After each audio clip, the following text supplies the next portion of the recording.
A medida que la tercera semana de la guerra en Irán llega a su fin, algo se ha vuelto cada vez más claro. Podríamos estar aquí por mucho tiempo.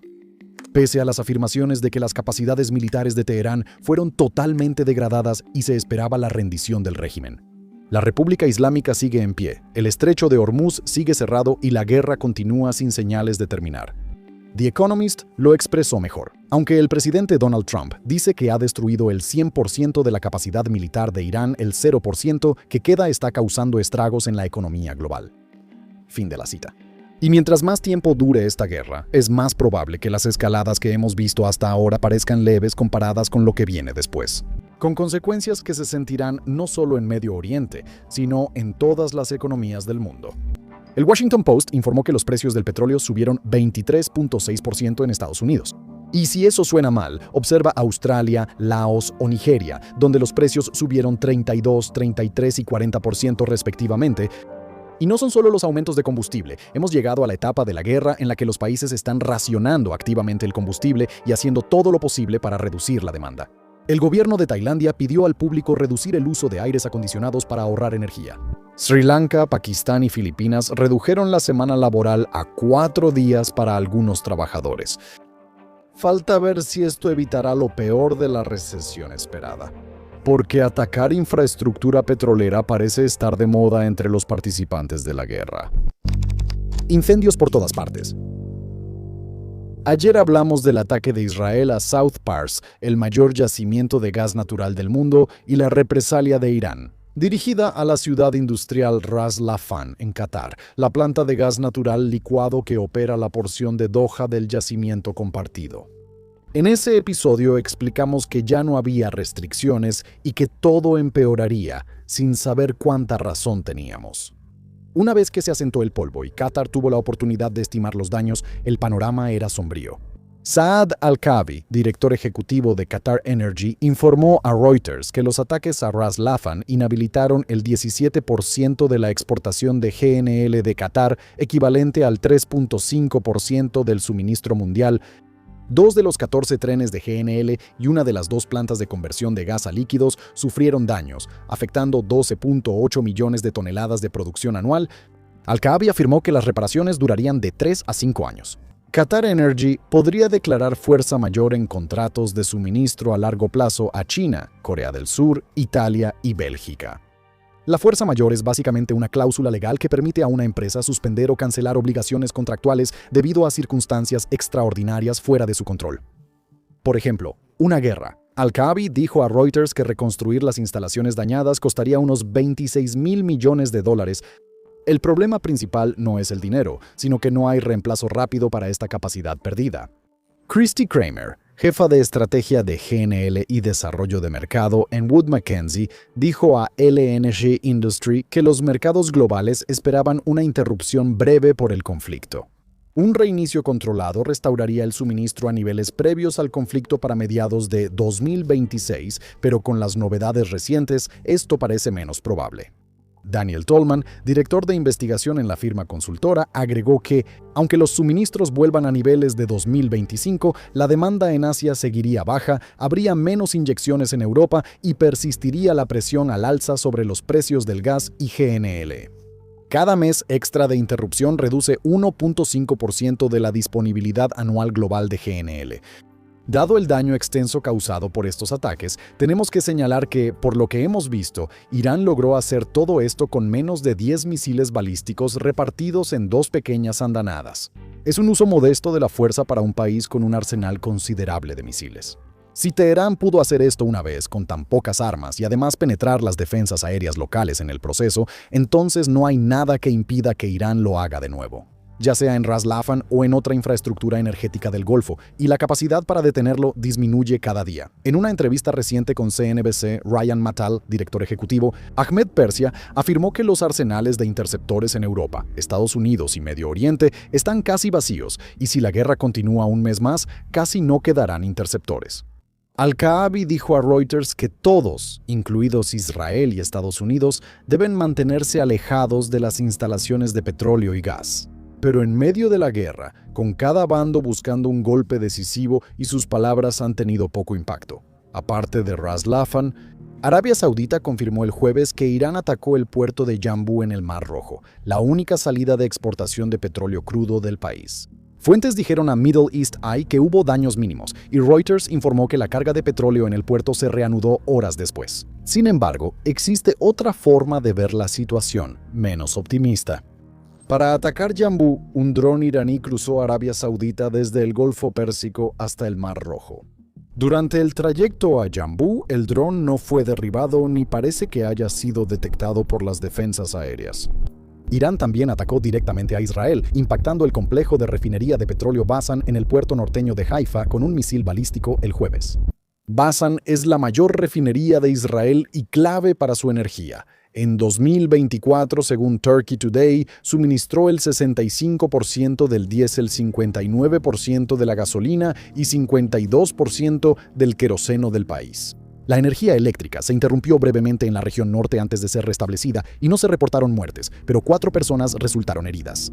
El ministro de Energía de Israel, Eli Cohen, afirmó que los daños a la red eléctrica fueron menores y localizados. No es la primera vez que Irán ataca Basan en la guerra de 12 días. En junio de 2025, un misil iraní impactó el complejo, mató a 3 empleados y lo cerró por semanas. Reanudó operaciones meses después. Que Irán lo haya atacado por segunda vez en otra guerra resalta la capacidad de Teherán para causar daño y plantea preguntas incómodas sobre por qué una instalación que aporta la mitad del combustible de Israel no fue mejor protegida tras el primer ataque. Parte de la respuesta puede estar en el mismo problema que ya hemos señalado antes. Las reservas de interceptores se están agotando y solo hay un número limitado de baterías disponibles. La respuesta de Trump llegó tarde el miércoles por la noche en una publicación de Truth Social que intentó hacer varias cosas al mismo tiempo. Culpó a Israel por actuar solo, afirmó que ni Estados Unidos ni Qatar sabían del ataque y aseguró que Israel no atacará de nuevo South Pars. Luego advirtió a Teherán que si atacaba la energía qatarí, Estados Unidos destruiría todo el campo de gas de South Pars. La declaración del presidente fue contradicha por Axios, que informó que Washington sabía de los ataques pero no participó. The Wall Street Journal informó que Trump aprobó el plan de Israel para atacar el campo de gas. ¿Por qué la contradicción? Una razón posible es que la represalia de Irán contra Qatar fue más dura de lo que Washington esperaba. Tras el ataque a Ras Laffan y la caída del 3.5% del suministro mundial de GNL, Trump tuvo que distanciarse del ataque que lo provocó. Alegar ignorancia permite que la Casa Blanca evite la reacción negativa nacional e internacional por el alza del petróleo. Debemos hablar sobre la amenaza, ya que aunque suena bien en los medios, implica riesgos. South Pars provee el 80% del gas doméstico de Irán, usado en calefacción, cocina y electricidad para decenas de millones. Destruirlo causaría una crisis humanitaria en Irán difícil de contener o ignorar internacionalmente. Irán ha dejado claro que no aceptaría un golpe así en silencio. Abbas Araghi, ministro de Relaciones Exteriores, escribió en X que Irán usó solo una fracción de su poder en la respuesta al ataque israelí, destacando la palabra en mayúsculas, porque los iraníes parecen estar adoptando el estilo característico de Trump. Araghi afirmó que Irán moderó su postura esta semana solo por respeto a la posible desescalada. Agregó que Irán no se moderaría si su infraestructura es atacada otra vez.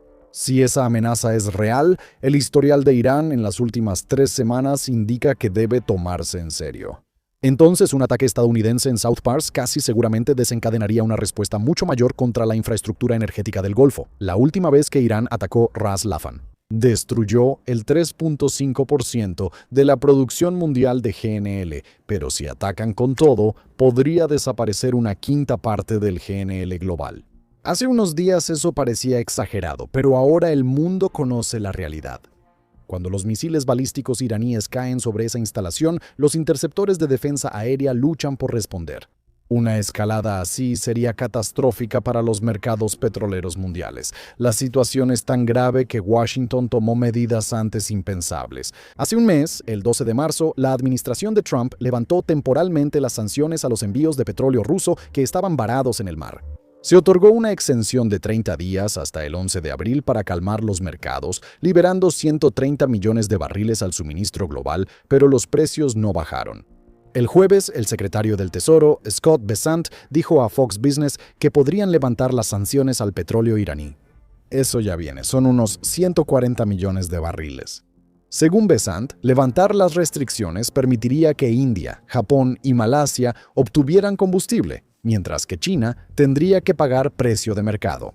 Expertos consideran que no es buena idea, pues tendría poco impacto en los precios y podría aumentar fondos al régimen iraní. David Tannenbaum, director de Blackstone Compliance Services, consultoría en sanciones marítimas, dijo a la BBC: «Esto es una locura. Permitimos que Irán venda petróleo, lo que podría financiar la guerra». Fin de la cita. Además, como señala Tannenbaum, los petroleros iraníes son los únicos barcos a los que se les ha permitido pasar por el estrecho de Hormuz. Irán sigue exportando petróleo durante el conflicto, solo que bajo sanciones. Y ahora, lo siguiente que queremos hacer es hablar sobre las personas que no tienen tanta suerte, que están siendo puestas a cargo de Irán en este momento. Pero antes de eso, nos gustaría tomar un momento para hablar de Warfronts. Nuestro sitio premium es el medio clave para noticias y análisis de conflictos globales. En Fronts, trabajamos con periodistas premiados y expertos para ofrecer información clave sobre guerras, zonas críticas y geopolítica global. Ofrecemos episodios exclusivos en video cada semana y la sala de informes con historias poco conocidas cada sábado.